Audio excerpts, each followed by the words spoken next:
অসমীয়াৰ পৰম্পৰাগত জলপানক বিশ্বজনীন ৰূপ দিয়াৰ সপোন লৈ জন্ম লাভ কৰা ভোগালী জলপানৰ আজি প্ৰতিষ্ঠা দিৱস। 2009 চনত উদ্যোগ আৰু বাণিজ্যিক ক্ষেত্ৰত পাৰদৰ্শিতা দেখুৱাৰ বাবে ভোগালী জলপানে লাভ কৰিছিল ৰাষ্ট্ৰীয় পুৰস্কাৰ। প্ৰতি বছৰে ৰাষ্ট্ৰীয় বঁটা লাভ কৰা দিনটোত ভোগালী জলপানৰ প্ৰতিষ্ঠা দিৱস হিচাপে উদযাপন কৰি আহিছে। প্ৰতিষ্ঠা দিৱস উপলক্ষে ভোগালী জলপানে আয়োজন কৰিছে বৰ্ণাঢ্য কাৰ্যসূচী। ব্যস্ততাময় কৰ্মজীৱনৰ লগত আধ্যাত্মিকতাৰ সম্বন্ধ কি সেই সম্পৰ্কে ব্ৰহ্মকুমাৰী বি.কে. ৰুমাই অনুপ্ৰেৰণামূলক বক্তব্য আগবঢ়ায়। প্ৰতিষ্ঠা দিৱস উপলক্ষে ভোগালী জলপানৰ কৰ্মচাৰীসকলৰ মাজৰ পৰা বিশেষ পাৰদৰ্শিতা দেখুওৱা কৰ্মচাৰীক বঁটা প্ৰদান কৰা হয়।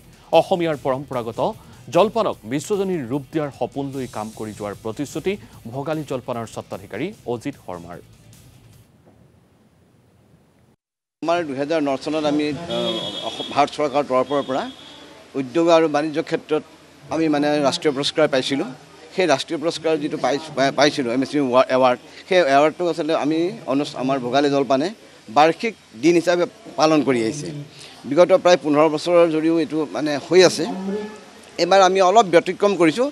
ইয়াত অকল আমাৰ যি আচলতে কৰ্মচাৰীসকলৰ যিটো আনুষ্ঠানিকতা যিটো আমি ৰং ৰহস্য বা আমাৰ যিটো খেলা ধূলাৰ পৰা আৰম্ভ কৰি নাচ গানৰ পৰা আৰম্ভ কৰি এইখিনি থাকে। ইয়াৰ উপৰিও আমি কিন্তু এবাৰ দুটা আমি অনুষ্ঠান যোগদান দিছোঁ। ইয়াত হ'ল ব্ৰহ্মকুমাৰীৰ পৰা আমি নিমন্ত্ৰণ কৰি আনিছিলোঁ বি.কে. ৰুমা ডাঙৰীয়ানীক। তেখেতক আমি ক'বলৈ কৈছিলোঁ যে আমাৰ এই ব্যস্ততাময় আমাৰ কৰ্মজীৱনৰ লগত আধ্যাত্মিকতাৰ কেনেধৰণে সম্পৰ্ক থাকে বা এই